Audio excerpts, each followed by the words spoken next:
Good morning, everyone, and welcome to the last in our series of webinars for the 25-26 school year. We're really excited to talk today about the end of the year and what it means for our post-secondary attainment goal, our 60 by 30 goal, and also how dual credit contributes to our success around that post-secondary attainment goal. So I'm really happy today to have with me a colleague from CPE, Dr. Chris Ledford. He is here to talk a little bit about data analysis related to dual credit and the post-secondary attainment goal. And he's going to do a quick presentation to kind of give you an overview or a summary of what has happened in the past year. And then we'll have a little bit of time toward the end of the webinar to just discuss a little bit about what he talks about and what he sees for the future, like what's coming next for his research, and how we can move forward as a state to get the best possible student outcomes related to dual credit. So Chris, welcome to the webinar. Hey, good morning. How are you?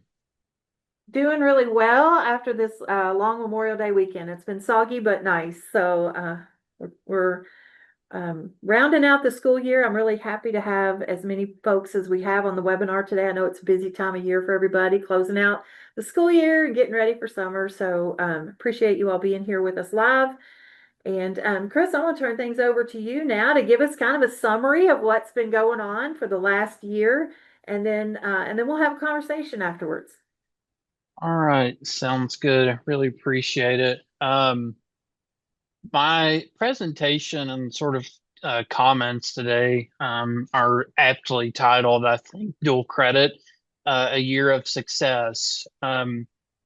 You've probably heard throughout the series of webinars that Robin and I have had the opportunities to talk to a lot of people over the course of the past year or so and do a number of presentations on dual credit, the efficiency, efficacy, and success of dual credit statewide with the council's board and a number of stakeholders who attend those meetings. So really great opportunities over the past year to share out how important dual credit is, particularly for a vehicle that moves students to post-secondary education, helps them succeed in post-secondary education, and ultimately receive that credential of value and move Kentucky closer toward that 60 by 30 goal.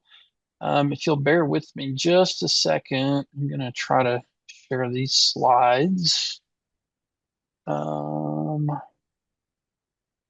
Robin, can you see slides? I can see them. Perfect. All right. As I mentioned, I'm going to talk about the success of dual credit and again, the efficacy of dual credit and sort of summarize the message that we've been sharing over the past year.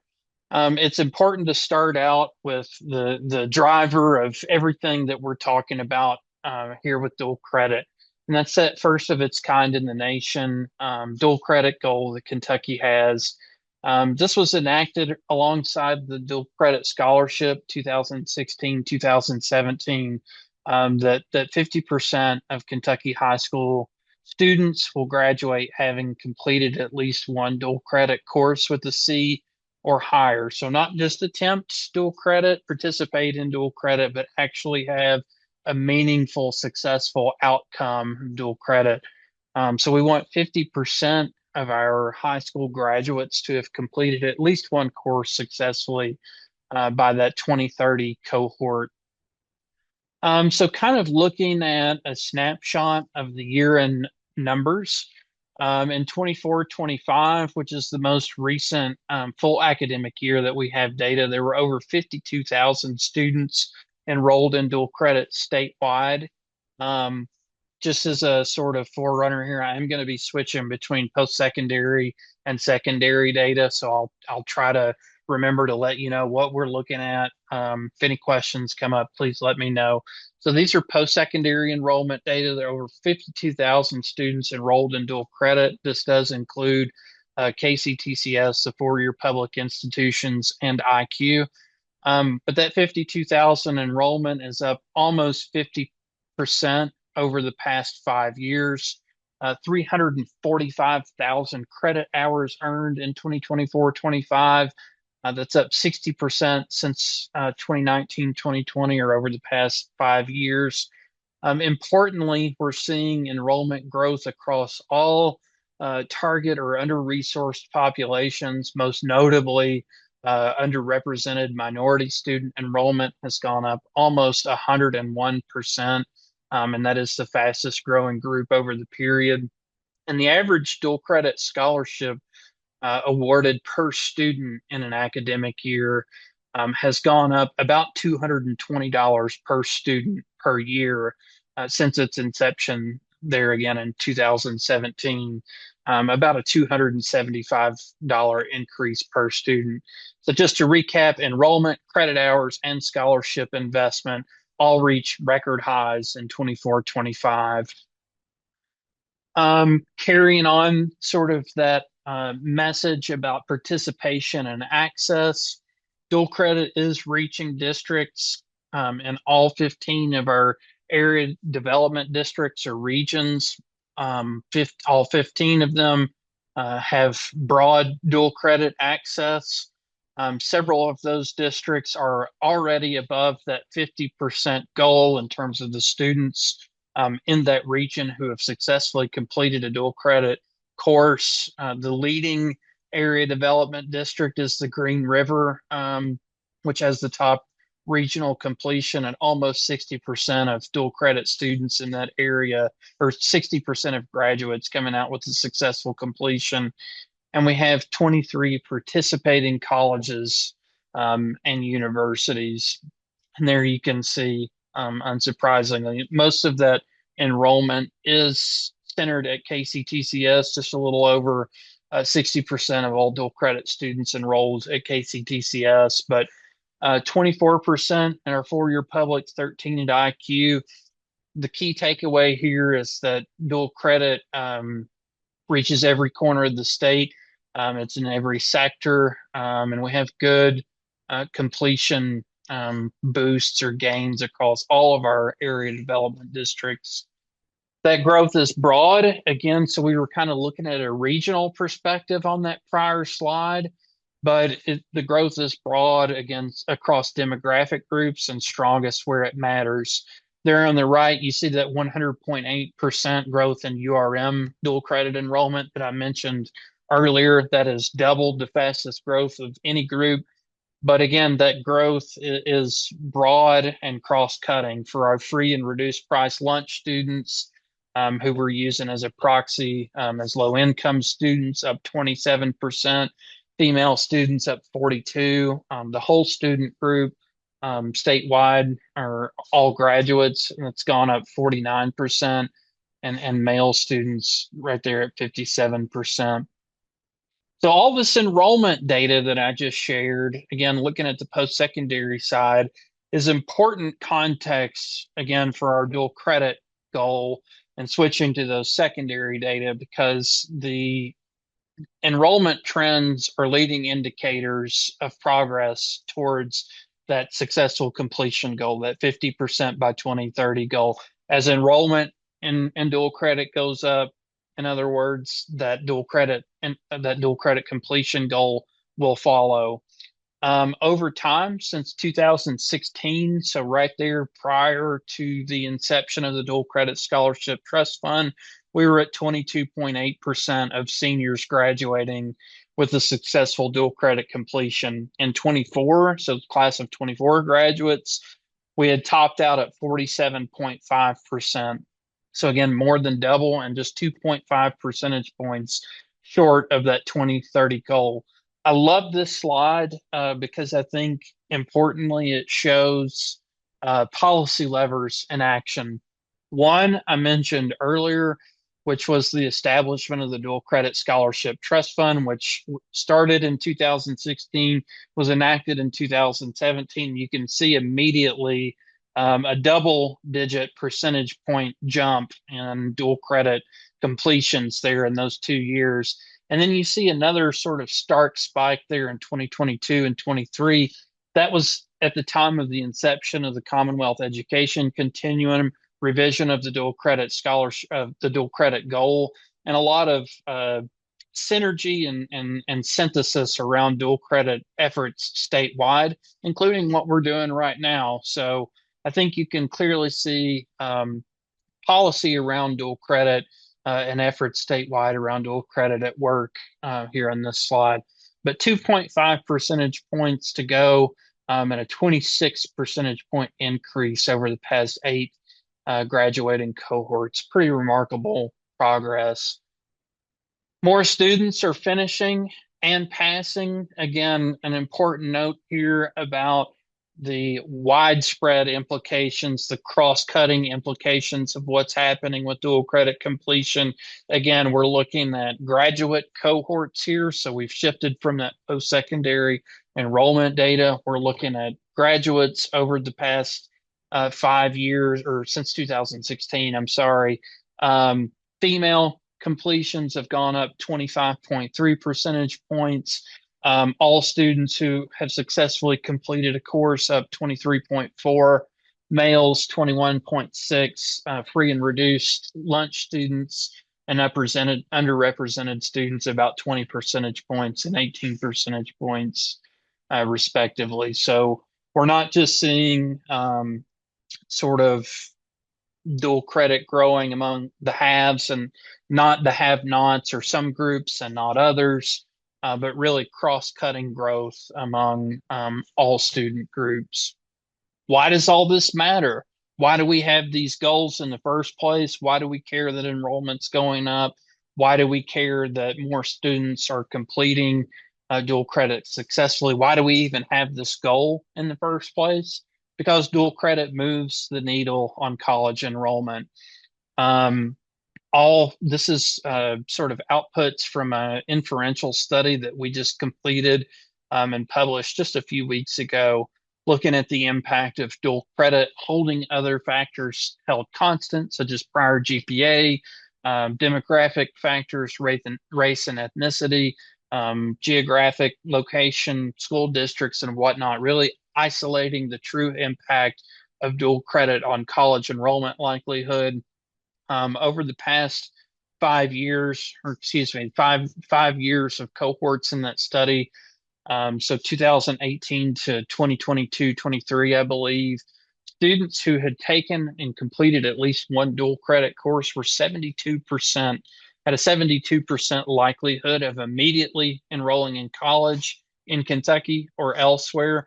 Students who had no dual credit completion had a college enrollment likelihood of just under 53%. So about a 19 percentage point gap in enrollment likelihood, isolated to the impact of dual credit. Again, holding other factors, all other factors that we can measure constant.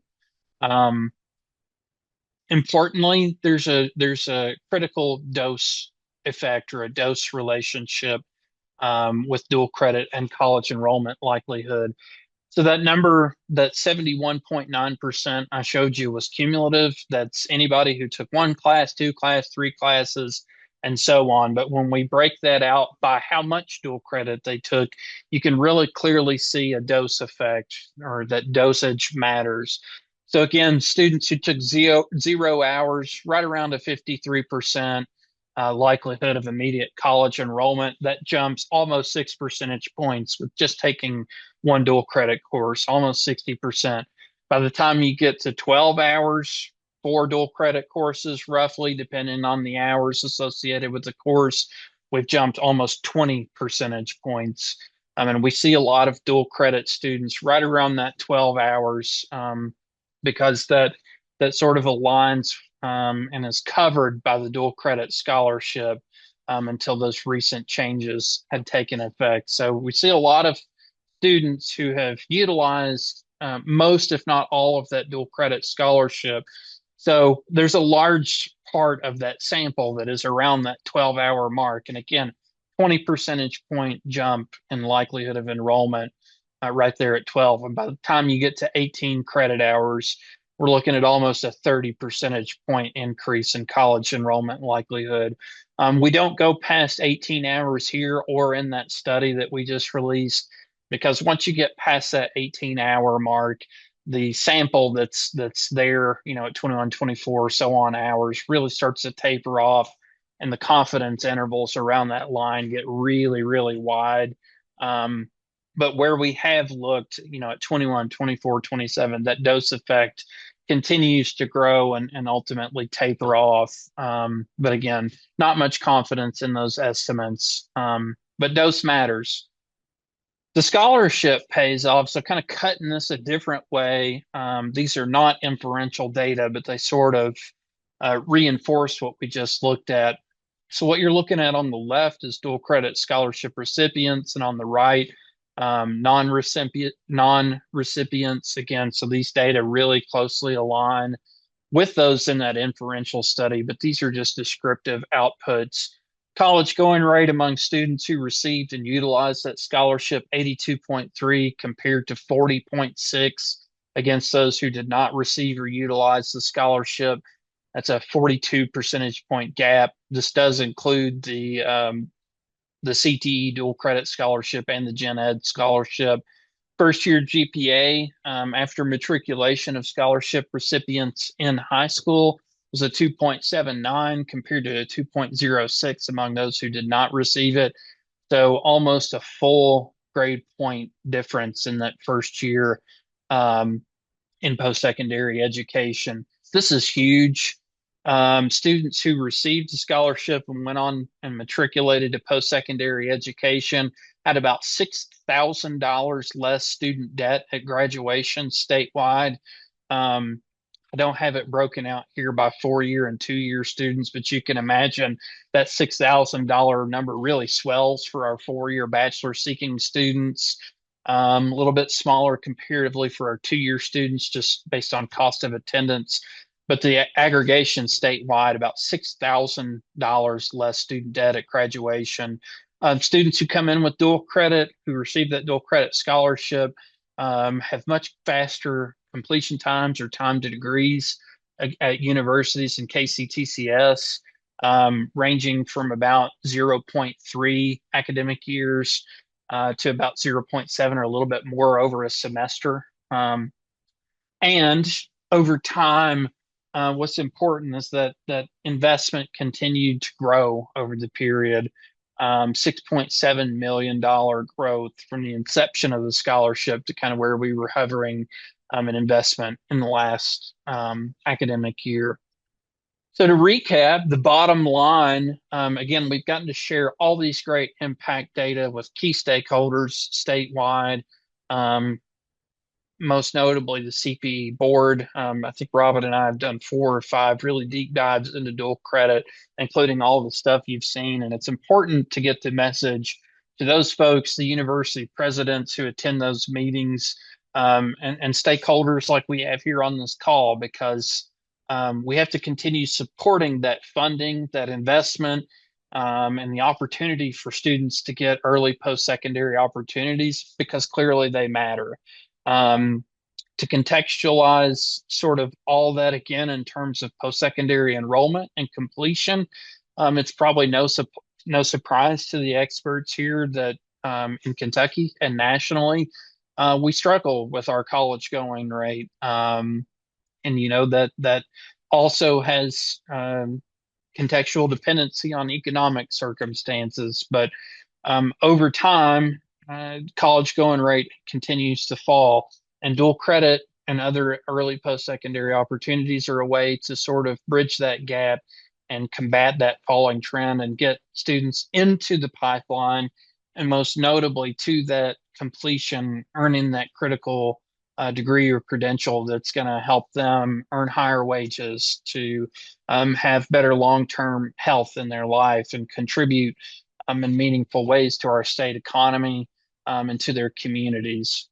That's all I have on dual credit. I do want to shift gears real quick before I wrap up, and also give a couple of really good news points, continuing that theme, Robin, of good news. Just some sort of key takeaways from the recent strategic agenda progress report that CPE just released.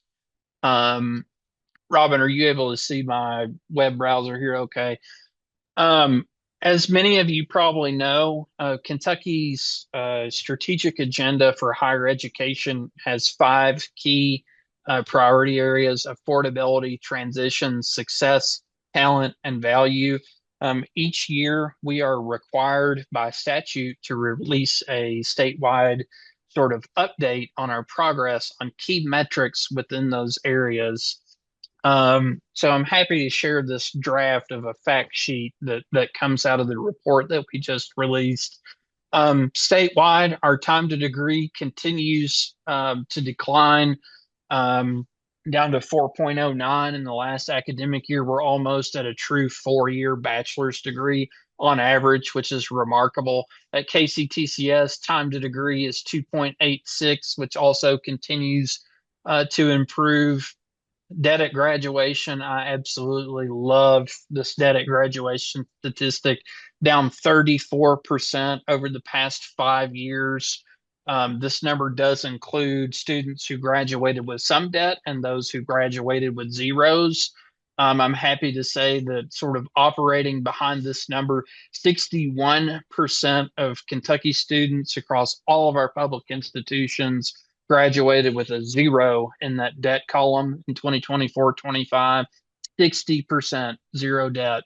Undergraduate enrollment is up just a little over 227,000 in fall 2025, which is the highest on record since 2011 and continues to grow. Remarkable growth there.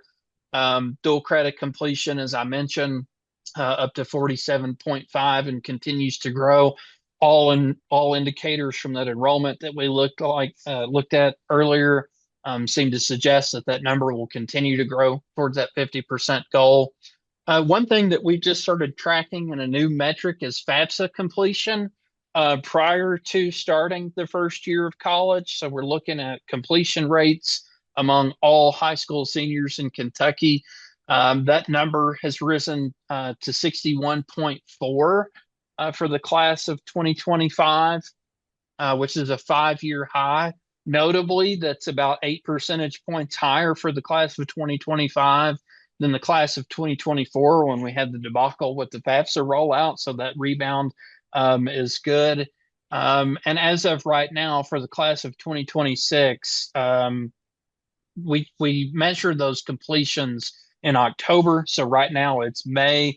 And the class of 2026 has well outpaced that 2025 mark in May of 25. So good signs for the class of 26 there.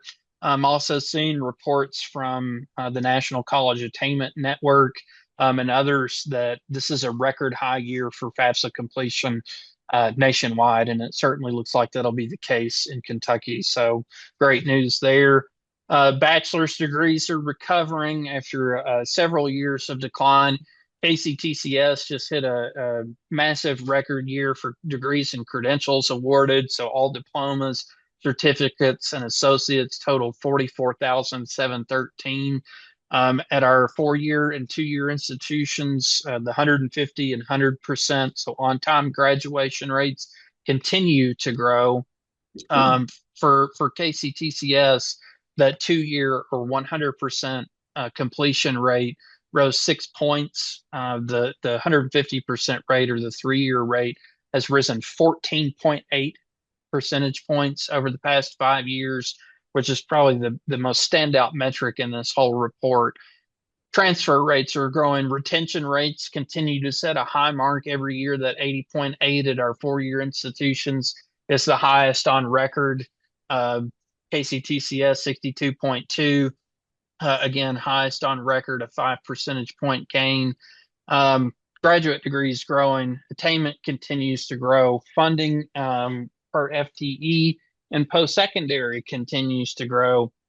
And one of the most important things, I think, on this entire slide, why everything that precedes it matters, why this dual credit goal matters, why transitions to post-secondary matter, and ultimately completions matter. In the most recent fiscal year, so 24-25 state fiscal year data, Kentucky graduates who earned a bachelor's degree had about $58,000 in median wages. compared to our high school graduates with no post-secondary credential who had about $27,000 in median earnings, almost a little over double the wages. And if you extrapolate that to and sort of juxtapose that with other data that we have, sort of long-term data, bachelor's earners in Kentucky are earning over the course of a lifetime about $1.6 million on average more than their cohort counterparts who did not go on to earn a post-secondary credential. So all these data look great. All the increases, the gains, the transitions, they sound fantastic. But that orange box down there in value is why it ultimately matters and why this messaging matters and why we've got to continue sharing the good news about dual credit and getting students into the pipeline. Robin, I'm going to be quiet and open it up. Appreciate everybody's time. Yeah, Chris, you have a couple of questions that have come in while you've been talking, and I'm going to ask a couple of those before you close your presentation, and then when I can just ask you some more general questions. So the first one I wanted to go to was really a clarifying question about something that you shared. Are we looking at persistence and retention once at the college or university, or is it enrollment after high school with the dual credit versus no dual credit data? That's a good question. Descriptively, I don't have numbers off the top of my head, but descriptively, we have looked at retention and persistence, and there is a gap between students who come in with dual credit and students who come in without dual credit. Um, but more to the point about sort of that inferential analysis, kind of like we did with college going rate. That's the next phase of this dual credit research. Um, we've started to look at that, started sort of using those same cohorts that we looked at for college going likelihood. We're transitioning into that retention and persistence study, but just kind of to the point, it was way too much for one piece. So we did our college going study. Now we're jumping head first into retention and persistence. Okay. It's a great question. Yeah. The other question, and Chris, I don't know if you feel confident about speculating about this, but as you might imagine, people are asking questions about the reduction in the general education scholarship from 2 to 1 for the junior and senior year, and if or how you think this might impact the good news and the trends that we're seeing. Um, I mean, I think everything that we just went over and all the evidence that we can bring to bear about the efficacy of dual credit and its impact on post-secondary enrollment speaks for itself. I'm glad that we've had for several years now this investment in dual credit from the General Assembly, but for it to be scaled back is certainly detrimental to what we want to achieve in terms of the college going rate and ultimately that 60 by 30 goal. One thing I would add is that we know from our own internal research, national research is out there, but from our own internal research and stuff we've done recently with CBER at UK, we know that there are massive returns on investment to the state for every dollar that's spent on higher education. In that recent study, I know that they were using an inferential model, so not just descriptively, but an inferential model. Their outputs showed that for every $1 the state invests in higher education and students, it gets $21 back. There's no better deal in Kentucky. There's no better deal in state government. So, I hope that, over the coming years that we can sort of get that message out there and resonating more clearly. And dual credit's a part of that, right? That investment includes dual credit. But it helps it matters for students, getting them into the pipeline, getting them to completion, and ultimately to that degree that matters for them and their families, but it matters for the state too. $21 back for every dollar we invest in higher ed. Yeah, it's hard to find that kind of return on investment on about anything else, Yeah. anything else you could invest in. Yeah. I do think it's noteworthy that our attainment goal is focused on getting more students to the table, not necessarily more dual credit hours earned. Although I think your one slide where you shared about the persistence rates related to the number of dual credit courses, that's important information. But we still have a lot of students who haven't taken one class, and so there's still a lot of opportunity there for us to grow.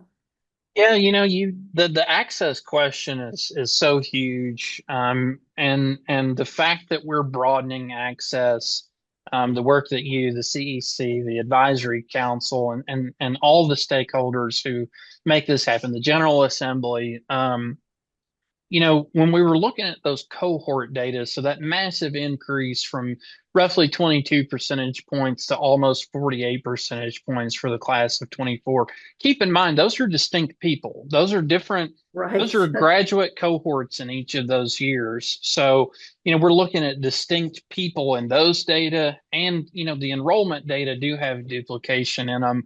But whether we look at those or the graduate cohort completion data, we're seeing massive um, almost parallel increases, among all of those key target groups, demographic groups, which is huge. We're not just seeing the same students taking more dual credit or the same types of students taking more dual credit, but really universal cross-cutting growth in dual credit, which ultimately it matters for those inferential outputs, that 19 to 20 percentage point gap that also holds across those groups. And in many cases, that 19 percentage point is higher among sort of our low income, underrepresented, and under resourced students. So, Robin, in many ways, you can say unequivocally that dual credit is an access tool, but an equitable access tool.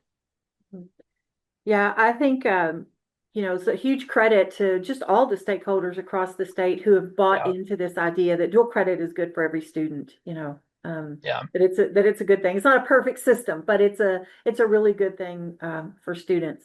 So, Chris, I want to talk a little bit about just kind of some of your perceptions about all this data. I know you're up to your ears in dual credit data all the time. And I just wonder, like, for example, are you noticing anything noteworthy that you want to share between this idea of students who participate and complete a class and students who complete with a C or better, the success rate? Is there anything noteworthy that you want to share about that as you're digging through the data? Well, I think some of the most interesting stuff that I've really been working on and had on my mind is like the channels, the courses, the modalities through which, that relationship and taking dual credit and that relationship that it has on college going likelihood. Like what contexts are those strongest or sort of moderated by context or modality? An interesting, and this is all in the study we just released, that most of the data you just saw came from. We're seeing that courses that blend elements of the post-secondary experience and the high school or sort of a scaffolded approach. So whether it's a high school teacher sort of facilitating the class on the college campus or vice versa, and there's some elements of both. It's not purely at the college, but again, blended elements in modality, whether instructor or location. Those are the courses that have the most the strongest moderating effect on that linkage between enrollment likelihood and college going, or excuse me, dual credit completion and enrollment likelihood. And honestly, as somebody who's not, um, prior to some of this work, been really versed in the dual credit research, that kind of surprised me because I would have expected, and I often hear the argument that the vehicle that makes all the stuff we're talking about today work is getting students on the college campus with a college instructor in a college course. Mhm. Yes, that does have a very positive impact, but it's not the strongest. Again, the strongest ones are when there's blended elements, which is really interesting to me. I also think, and, and the research kind of gets into this. I love that because it's also an access opportunity, because in some regions, we have KCTCS schools, 30 minutes drive from everybody, but for some high school students, I'm thinking of our Eastern Kentucky region where it's not easy to get even to that KCTCS campus, or to a university campus. Some of these elements where we can have blended instruction, and it makes more sense to have that blended instruction, to see that it's having that impact, the highest impact, is really critical. Yeah. I worked with high school students for a really long time as a high school English teacher, and it's really when you work with students in high school that relationships are really important. So it's not really surprising to me that when students have a connection at their high school to dual credit, that it's helpful to them. And I'm thinking about so many students who maybe are first generation college going, who don't have a lot of experience with just post-secondary institutions in general and kind of how they operate, to have that person that they trust and know at the high school, who can help kind of bridge that gap, or even a really, accessible person at the post-secondary institution that they know and trust. I know our students have said through summer bridge programs and that sort of thing that it really matters to them to have a trusted person at the Yeah. campus that they can connect with if they feel like they're not doing well, or if they have questions, how do I communicate with somebody, or how do I get this question answered, or whatever. So I wanted to talk a little bit about also another kind of surprise in some of your data, and that was we were all kind of surprised to find out that dual credit is a little more accessible in rural areas of Kentucky generally than it is or that students participate at higher rates in rural areas than they do in urban areas. And so I just wondered if you had just any remarks you wanted to make about that, or any insights about that data point. That was kind of surprising to me as well. One thing I think that's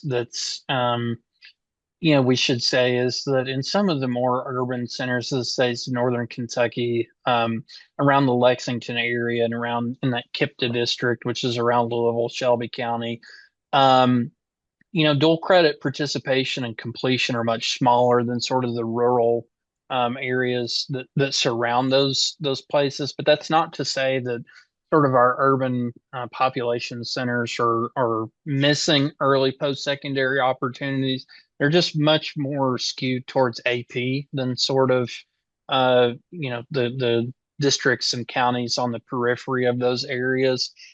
One thing I think that's also probably contributing to this is just the prevalence of KCTCS and, sort of the network of area technology centers where both gen ed and sort of technical education are delivered. Yeah. KCTCS is again, they're 30 minutes from everybody in Kentucky. And when you include high school sites, those ATCs, and all of the sort of non-traditional places that they've got reach into delivering, instruction. Again, they make up almost 70% of dual credit instruction. I think the impact of that you're seeing in the rural pockets of the state. Um, again, it's hard for students to, in some of our sort of under-resourced areas, to get to a four-year campus, to get to a four-year private campus. But again, KCTCS, I think, they're delivering instruction in like 340 something locations statewide. And I Mhm. think that's really having an impact in our rural areas. Yeah, I think it's really, there's no doubt KCTCS is a primary driver of dual credit in Kentucky, but I like how we have a nice menu of options, the private institutions, the public 4 years, and the KCTCS. It really gives our high schools a lot of great choices about Yeah. dual credit partners and options for different kinds of courses that are the more I talk to people in high schools and in our post-secondary institutions who are working with them on these agreements, they're looking at local workforce needs and thinking about which courses or which pathways to offer. And it's really amazing how the system all works together. Um, okay, so Chris, I've got a couple questions about just kind of looking out into the future. I'm wondering, what do you think about, you've answered so many questions about dual credit, with all the research and the data analysis that you've done. So what are some of the questions that we're not asking yet that we should be? So what are you thinking about for the future and what you want to know about dual credit? Um, that's a great question. One thing that I hear a lot that is sort of on my radar after this persistence and retention analysis. So thinking back to our question from earlier, the next logical step after that is how do students who take, I'm loosely going to use the word gateway courses here, Okay. who take the first installment of a gateway course, so English 101 as dual credit, and then they transition to 102 in the secondary or in the post-secondary setting, so they're completely matriculated versus students who took 101 in post-secondary and 102 in post-secondary. How are those two groups comparing in terms of their success in those courses and beyond? Mhm. And there's so many things that we can dive into with that. Um, Generally, is there a difference in people who take the first course or students who take the first course in dual credit and second broadly? And then we can dig into that in terms of, are there differences in terms of mathematics, in terms of English, in terms of, some of the early introductory sociology and psychology classes are huge.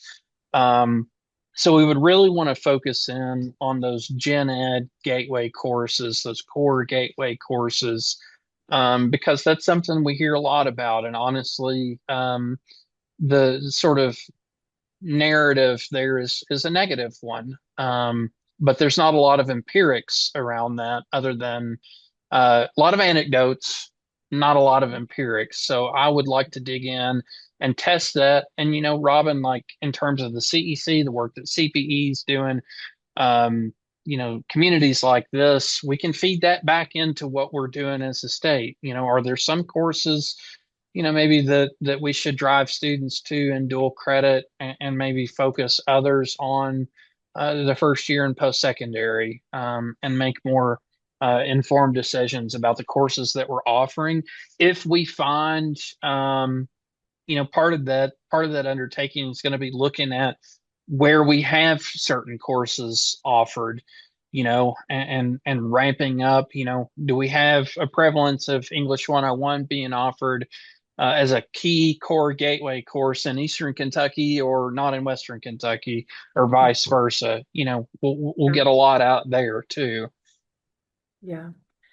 Well, I know, Chris, that what's being offered has a lot to do with teacher availability and, those agreements between the high schools and the post-secondary institutions. And so I think all of those things, I hear from the post-secondary institutions all the time that the teacher availability, is a concern for them. And so many courses they'd like to offer and maybe can't. And especially at the high school, like what you described earlier, where a Yeah. where a high school teacher could be credentialed. All right. So I don't know if you have anything that you'd like to say about this, but I was just wondering, NASEP just came out with a big report about program quality and some standards for program quality around dual credit. And I just wondered, have you looked into that at all with your data, or is there a way that you could think about that, or is that not something that's on the radar yet?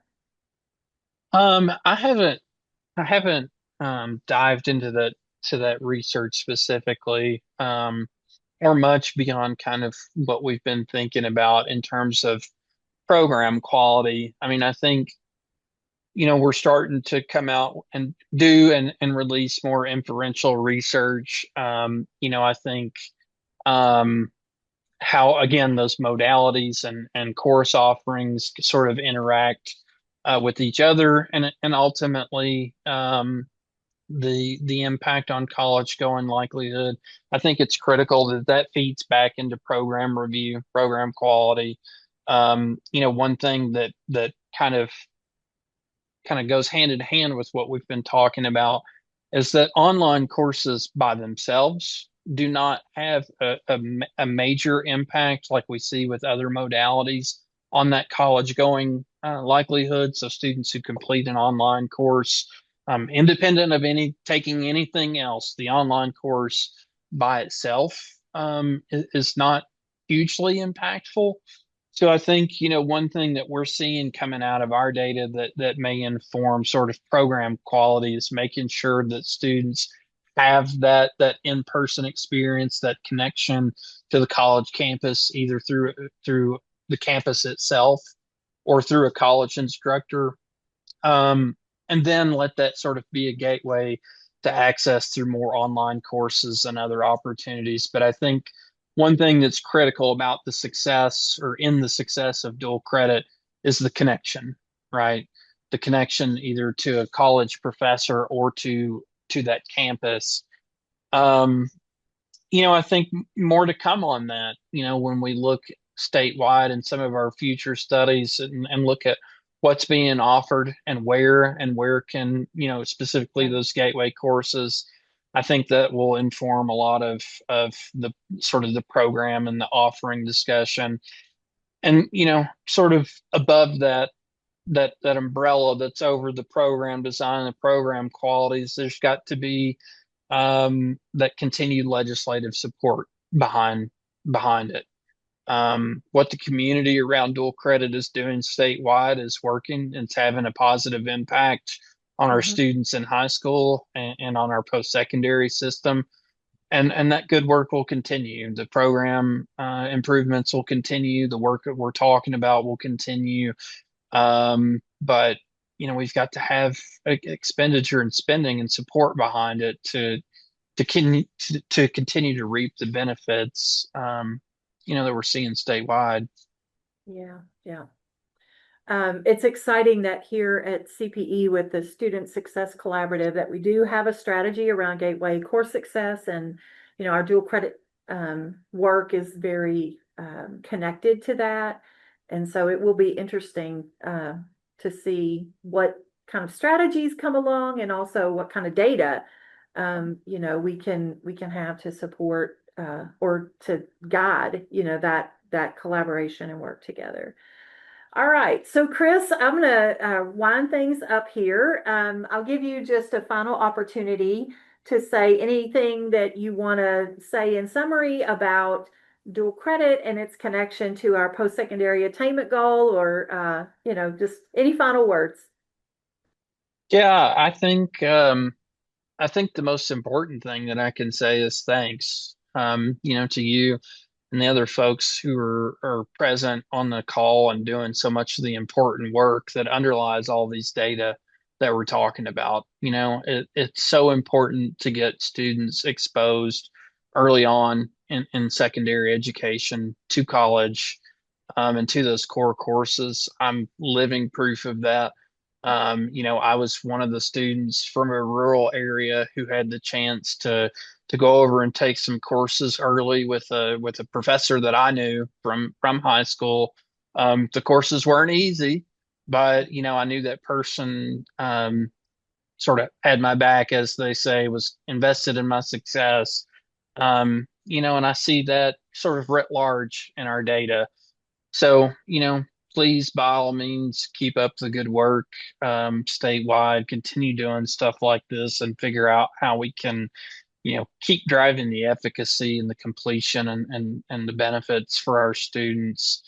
Um, the other thing I think I would ask, most of the stuff that we're doing, the study that I was just talking about on the impact of college going likelihood, the retention and persistence and the sort of that gateway study that's forthcoming. That's all feedback from post-secondary and secondary stakeholders from groups like this. These conversations, these meetings generate meaningful research and studies. So please keep doing stuff like this, and please make sure that these important questions get to Kia, when we're talking about that scholarship impact, or to KDE, or to us, so that we can analyze these outcomes and figure out how to answer stakeholder questions, and most importantly, again, spread the good news. Yeah. Well, Chris, thank you so much for being with us today. And I just want to echo your thanks to all the stakeholders, all the people who are involved in the dual credit system across Kentucky, because they are the hardest working people in Kentucky. I think it has grown so much over the last 10 years, but certainly in the last 4 or 5. And I know that means that there's a lot more work to do. When the system grows, there's a lot more work for individuals to do. And so I'm like you, I'm grateful for all the people who are seeing those 52,000 students as individuals, whose lives can be changed because of a course that they take that kind of sets them on a post-secondary journey. So thank you again for being here. I appreciate it. And let's see here. I think Mitzi or Heather, that we have a form to put in the chat, so that if any of you all need ELA credit, you can fill out this form and we'll make sure that you receive that by email. But thank you all for being here today. I know it's a busy time of year, so I appreciate you taking time out of your busy day, and we will see you next time.